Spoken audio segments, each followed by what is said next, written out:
ยพี่น้องเปิดภาพกันกับตอนเช้ามาฮอดเทือนลุงหมออีกแล้วพี่น้องเอ้ยจากเพิ่นก็เตรียมสิไปทางใดจอดรถไว้ก่อนพี่น้องเอ้ย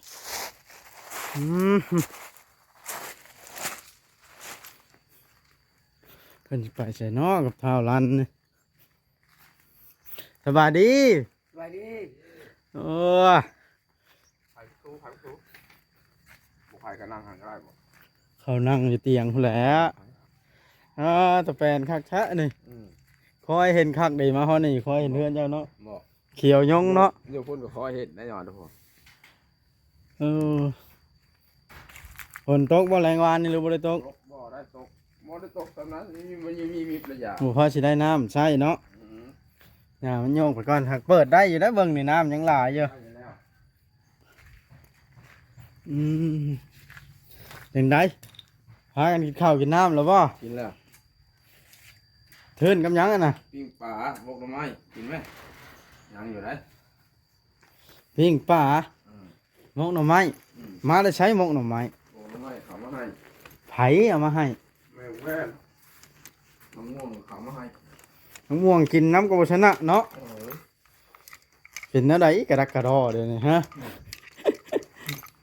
เป็นบุญของเจ้าแล้วทาวลานเลยมาอยู่น้ำกันหักแพงกัน วันสิเขาจะให้น้องเล่นเห็ดแม่กระดามให้มีแม่กระดามใส่เขา ว่าสิพานไปทางใดจังพากันยาวออกนอกพัวนี่ ไปวันใหญ่ เข้าไปยังบ้านใหญ่ เขาไปหาน้องเล่น หาดองเล่น เออ แต่ไปหาเพิ่นเห็นยังอ่ะนะ แล้วเบาจอยว่าให้เขาไปหาจังถามคนจังถามว่าเฮ็ดโตนี่นี่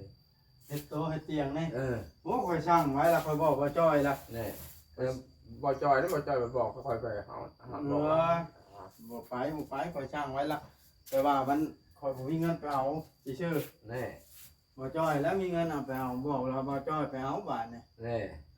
เนาะ เราเอา เรามีบ่ จักแหล่มีแหล่เราอ่ะ หรือยังบ่ทันมีก็ยังบ่ฮู้อันนี้ก็เนาะ เออ ไปถามเราอ่ะยังบ่มีแล้วเขาว่า เราเอานะ เขายังบ่ได้ฝากมาให้เพิ่นว่าแต่ว่าก็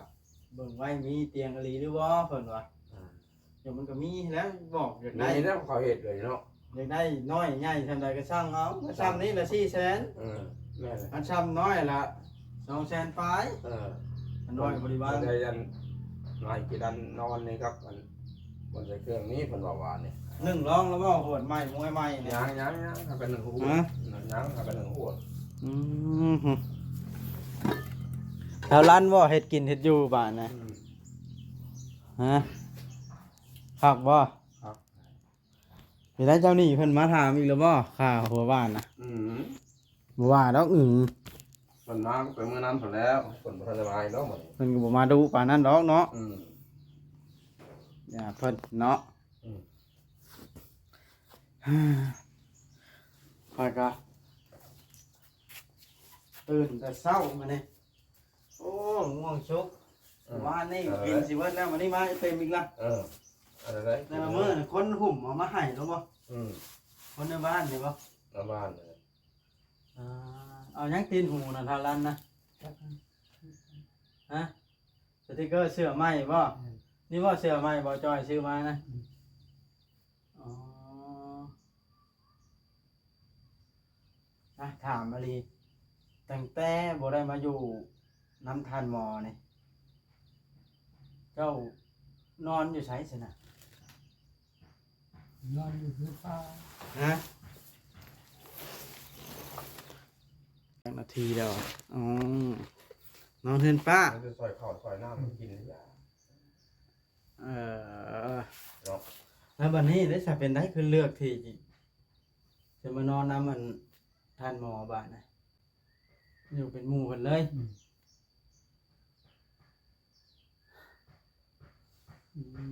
ได้ชุดใหม่ส่งใหม่หรือหมอก็ได้บ่ว่านี่ ได้ หมอจอยจัดให้เนาะสิเข้าน้ำบ่เท่ารันก็ได้ เข้า พอบ้านใหญ่ก็ได้กำลังสิพากันไปกี่นี่เกือบมาบ่ทันข่อยไปแต่เช้าแท้ บนจอยมาก็เหมือนเนาะบ่ได้ก็สิว่าเนาะ มาแหล้วบ่จอยซ้ำ อืม ในว่านั้นนะมันบอกไปบ่ได้เนาะ อ่า ใจไปใจมันไหนก็คือคอยสิเฮ็ดหยัง ก็คอยจะว่าความจริงแล้วนะคอย ความจริงแบบไหนน่ะ ความจริงมันบ่มีอย่างนี้ ไผตัวเด้นี่ นะแล้วไปบนตัวดอกว่า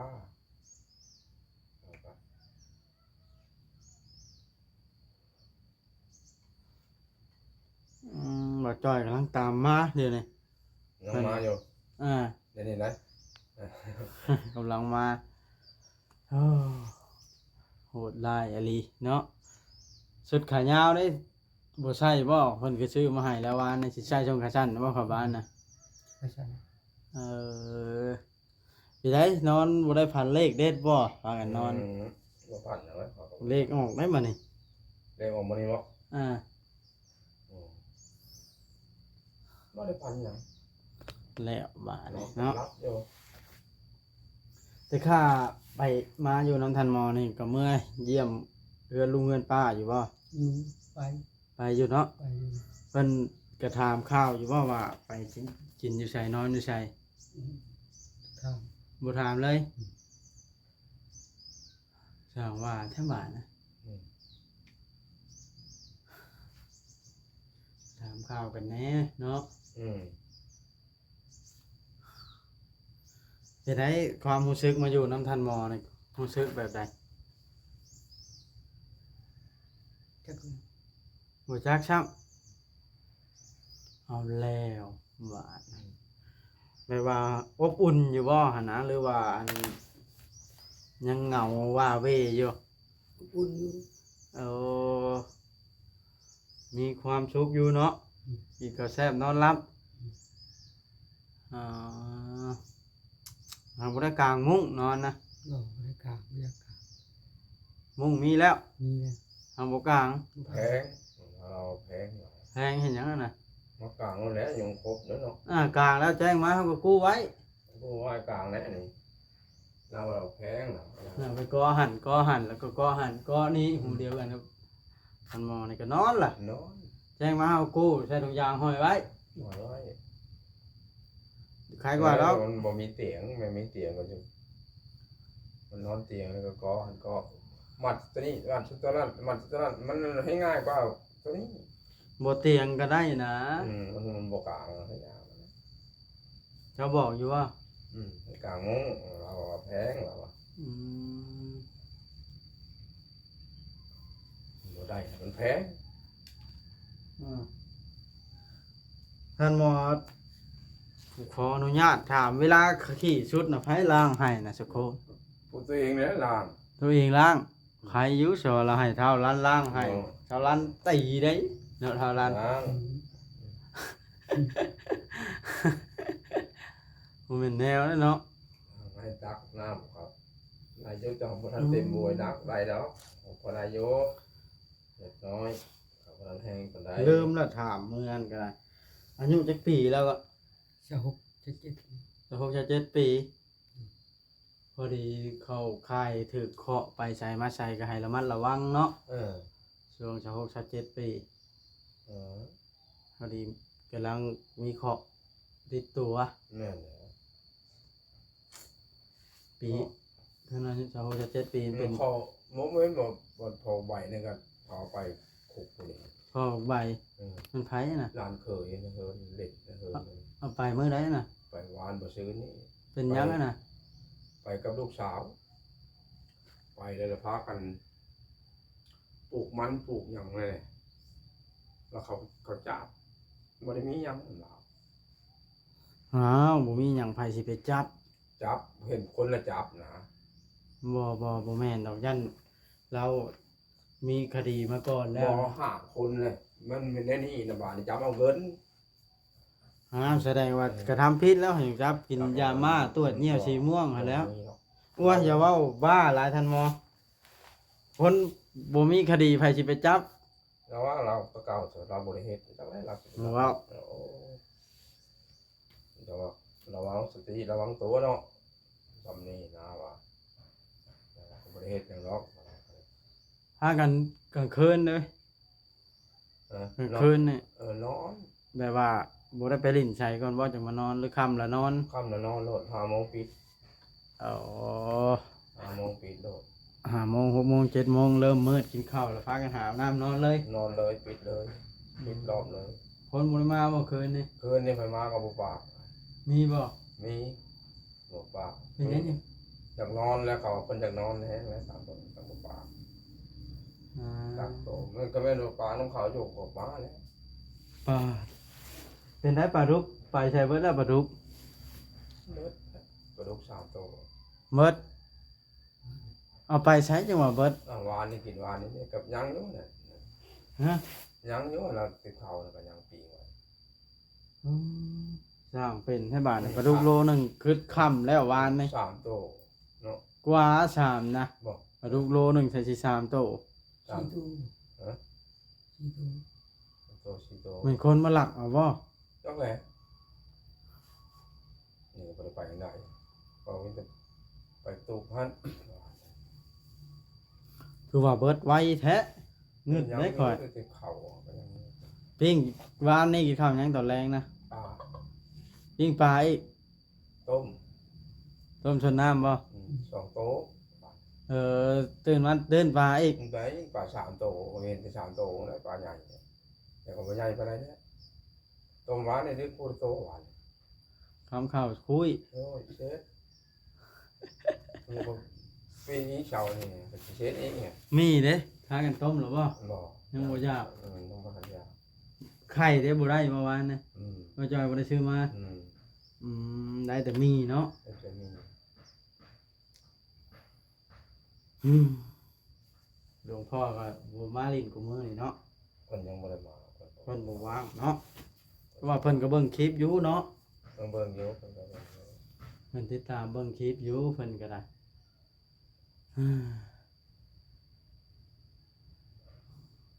ตอนนี้บ่จักแล้วว่าออนไลน์แล้วก็บ่นี่เนี่ยนะ คนขาดความอบอุ่นเนาะ ขาดหลายแล้วบ่จักแล้วว่าได้ว่าบ่จักแล้วปากได้ที นั่งเนี่ย คิดอยู่ไดแต่คือแต่ฮอกบ่จักในทางไป ลาวก็ได้ เออ บ่ได้นอนบ่คืนนี่ น้อง คือเป็นชึงลึงชึงหลังซะเนาะ เออแบบนี้นะ อืม ขาดความอบอุ่นน่ะมันจะรู้เลยบ่จักปากบ่จักว่าแต่ว่าเนี่ยมันคน ดีนะเราบ่ยานคนเนาะ อืม คนมาแล้วยังปากยังเว้านำนี่ ย่านแล้วก็ย่านได้บางอันไม่อยากขย่านออกบ่ได้ไปบ่ได้ให้หมู่เฮ็ดนะมันบ่จากทางนั้นได้มันจัน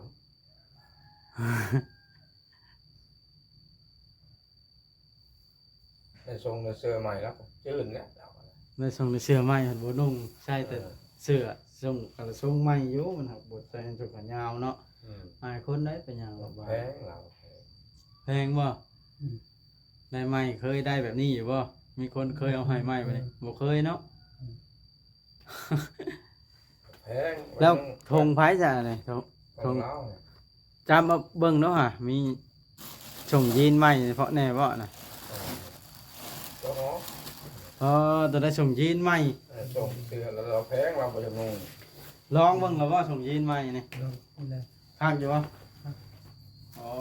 ตัวได้ส่งยี เรา น ว่าแต่ค่านุ่งผมมีงานบุญงานหยังนะเรา อันนี้ได้ ไอ้เราบ่ได้เรามันคำลาวอยู่ดอก อ๋อ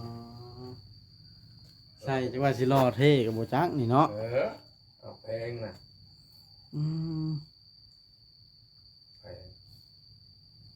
เพื่อสิมีผู้ใดซื้อส่งยีนตัวละ 2-3 แสนเนาะ ไปโง่มันบ่ได้ได้ ได้ส่งน้ำก่อนนะจะว่าโตเท่าไหร่นี่ อืม ฮะ2 แสนบ่ได้นี่ เนี่ย ส่งขาวก่อนส่งยีนคือกันนี่กันแต่มันเป็นสีขาวใช่เนาะ อืมก็คือได้ลูกได้ไปเป็นนาตีก็แต่ครับเพราะนั้นก็ยังก็เชิญไว้วันนี้ติดแล้วมันจักมันตันเลยนะ อืม มันตันแล้วก็มาเพิ่งคอยอยู่แล้วนี่ก็อยู่แล้ว บ่จักแนวเด้เนาะ มันจากทางมาจากแนวเนี่ย ปี ตียงนั่งเตียงนอนเตียงท่านเจ้านี่พอดีเห็ดนอนเนาะ มันก็ตอนไปถามอะไรนะถามอะไรนะไหน เอาร้านนี่ได้ มันต่ำไหนมันพอแล้วหน่อยค่อยๆพอเนี่ยต่ำไหนใครโย่เราบ่ใหาย ฮะ ใครแต่น้ำตาเรา เคยให้อยู่บ่บ่เคยให้เนาะบ่แม่นทันหมอเนาะ อืม อันนั้นหมอเราให้เราได้ทันหมอ อืม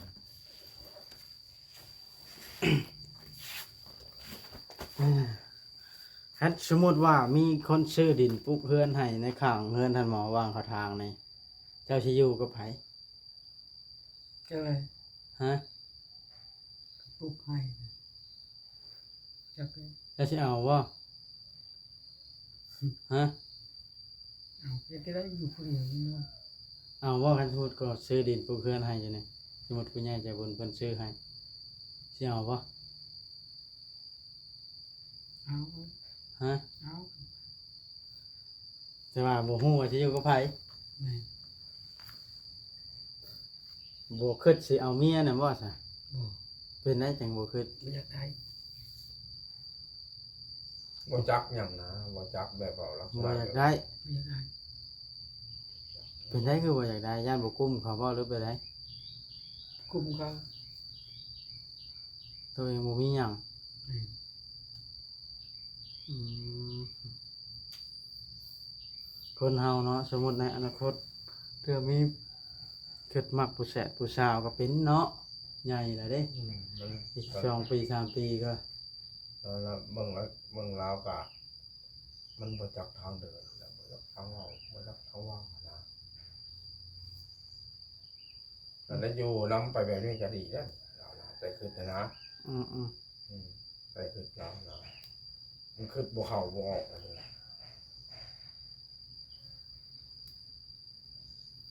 คือบ่เข้าบ่ออกว่า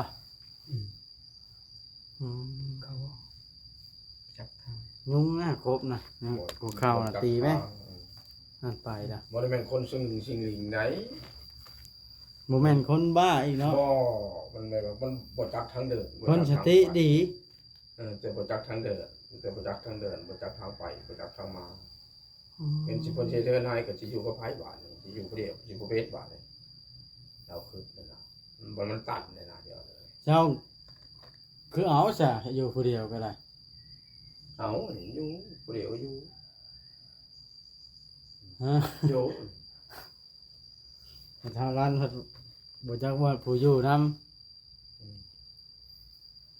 ก็เห็น FC เพิ่นคอมเมนต์ว่าบัดอีก 2-3 ปีไปอยากได้ลูกได้เมียแล้วเฮ็ดจังไดเพิ่นว่าบ่มีบ่อนอยู่บ่อนเช่า อืมเนี่ยเราก็บ่ขึ้นมากเองนะ ผู้สาวก็บ่ขึ้นมากแล้วเนาะคนบ่มีหยังเด้ไผสิเอาเนาะ เอาไปหยัง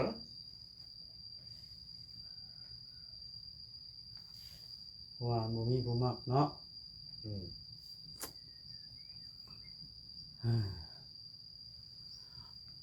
เครื่องของเป็นของกินของอยู่ข้าวน้ำ3ปลาแล้วเอาเข้าไว้ในเบิดล็อกไว้ เราไว้ คนน่ะนอนอยู่นอก นอนอยู่แล้ว อืมมันฮ้อนในข้างในเนาะ สำคัญแล้วแม่นเอาเข้าในเบิด ห้องน้ำนี่อัดไว้เวลาแขกคนมา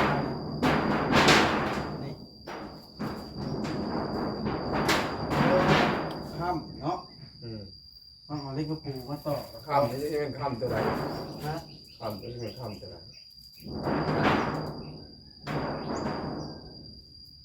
ค่ำเขายังค่ำตัวถึงนี่เจ๊นี่ว่าอะไรเห็นบ่ ไปเฮ็ดมื้อนั้นคืออัดง่ายได้ใช่กระรอบกระรอบ อันนั้นอย่าว่ายังขึ้นกับ มีปูมาเพบ่ โอ้โธ่ฮู้ดีอันนี้ก็เนาะ อืม บ่มีเบิดจนแจ้ง เป็นแจ้ง แจ้งมาละมอดเอง อืม อืออันนี้บ่เพิ่นไปหามานะ นั่นแหละ ใครหามา ที่นั่น อีลันบ่ยากเนาะอยู่ป่าอยู่ดอนจะหาก็ได้ มันบ่แม่นอยู่ไกลหมู่นี่มันใกล้หมู่แห้งเนาะ กลางหมูเนาะ หมู่ที่เอาวุ่นๆเด้อ โอ้เด้ถ้าเจ้าสิไปปองเยี่ยมผัดบัวอัดล็อกเขาก็เข้าปองเยี่ยมแล้วนี่ ไหน นี่ฉันคอยจะใช้ล็อกให้เห็นหยังคำบัวอัด ไข่ว่า ผัดสิพากันไปละปองเยี่ยมผัดบัวล็อก นั่นแล้วข้าวปลาจอยไปแล้ว ฮะ ข้าวปลาจอยมาไปแล้วได้ไปแล้วได้ไปแล้ว นั่นนี่หรือล็อกทางในก็ล็อกอันเดียวทั้งมันบัวล็อกอันนี้เนาะ ลูกบอกกันเดียว ล็อกตัวเดียวแต่ทั้งมันบัวดึงล็อกนี่ รอ เฮ็ดไปนั่นนี่ก็ได้บ่ได้ไปหาเฮ็ดละโงกบ่ ก็ เขาได้หลายได้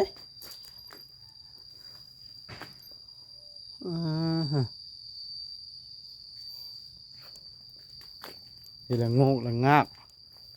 โอ้ทิ่มชะชายเฮ็ดหยังอันนี้เป็นอันนี้กะละว่าเก็บจูดกองกันไว้แล้วจูดเด้อเฮ็ดแบบนี้มันน่าเกลียดเด้นี่เครื่องของกล้องยายุ่งกล้องสีฟันถ้วยพรมโอ้ยเป็นเฮ็ดแบบนี้บ่ได้ผู้รักผู้ใหญ่เพิ่นเห็นแบบนี้แล้วมันบ่งามตาบ่สะอาดตัวเอง แดดได้จากจูด ถ้ามีกระสอบเป้าล่ะหรือว่าถุงยางใหญ่ล่ะใส่ถุงไว้แดดละจูดเป็นแน่นี่มื้อนี้สะทรายอยู่โอ้ยอายคนได้แบบนี้ใส่ได้ติบข้าวไหม้แล้วใส่ข้าวแล้วบ่นี่ ไปแล้ว สิพายที่ไปกินอยู่ในบ้านบ่หรือบ่พาย หลงร้ายแล้ว โอ้ปิ้งหัวปลาดุกเหลือแต่หัวมันนี่แพงไว้ให้พายหัวมันนะ เอาไว้ให้แล้วไปอยากกะกิน เอาไว้ติบข้าวหมดกระตึกเบิดแล้ว เดี๋ยว บ่ยังแล้วปลาอันเอาของกินใส่ติบข้าวหมดกระลุมเขาตึกเลยนี่พี่น้องหัวปลาดุกเหลือแต่หัวพายปิ้งนะจะลั่นบ่ โอ้เฮ็ดเป็นของอันอายนี่เนาะเฮ็ดกินเป็นของอันบ่ เป็น แกงเฮ็ดก็เป็น เป็น ตำบักหุ่งก็เป็น เป็น โอ้ถือว่าบ่แม่นคนอันบ้าเนาะ บ่นะมันคนต่ำซื่อนะแบบคนนั่นคือ คนตื่นต่ำนี่ชื่อว่า หลายอันหลายอย่าง แล้ว จังแล้วว่าได้ว่า คันสาวแตงอ่อนมานี่แฮงเฮ็ดกินบ่เป็นท่าจะลั่นเนาะ เออ เอาบ่ทานแตงอ่อนนี่ อืม บาดแผลก็คือแห้งแล้วนี่ แห้งเลยได้สิดีแล้ว ฮะ ดีแล้ว คันให้หมอปัวนี่ดีไว้กว่านี้นี่ ดีแล้วสิดีบ่ เจ้าบ่ได้เจ็บปวดบ่ เจ็บอยู่แต่ใส่ยาเพลงหัดเลยเนี่ย อืม มันเอาใครเลย ข้างเดียวนี่แหละวะ ข้าง บ่อื่นดีไปแล้ว ดีไปแล้ว ยังก็นี่บ่ใครหลังแล้วเนาะดีแล้วก็บ่มีเงินใช้หนี้ นั่ง เขา เป็นตัวนี้นะอย่างมันคืดอยู่ อืมโดยฮะจะหน่อยบ่าวจ้อยเข้ามาค่อยสิได้จบคลิปลงแล้วลุงหมอยไปหาเฮ็ดมาปั่นกันแกงเนี่ยเด้อกันรู้จักว่ามันออกนะข้าวลั่นทางปัดซาบ่ดอนเฮ็ดนะ แล้วมันก็มัน ย่านบ่ คนบดบ้านเดินพุ่มไปในบนนี้หัน ลงไปในดอนประชานี่ ผมไปเสียนะ เฮ็ดโง่แก่ย่อลายเพิ่นเบิ่งดินดอนนี่ ออกโย เนาะซาค่อยไปเบิ่งตอนไปทิ่มพวกเราจุนทรตอนนั้นเนาะ หลายอยู่ได้ เป็นคือป่าเฮ็ดนี่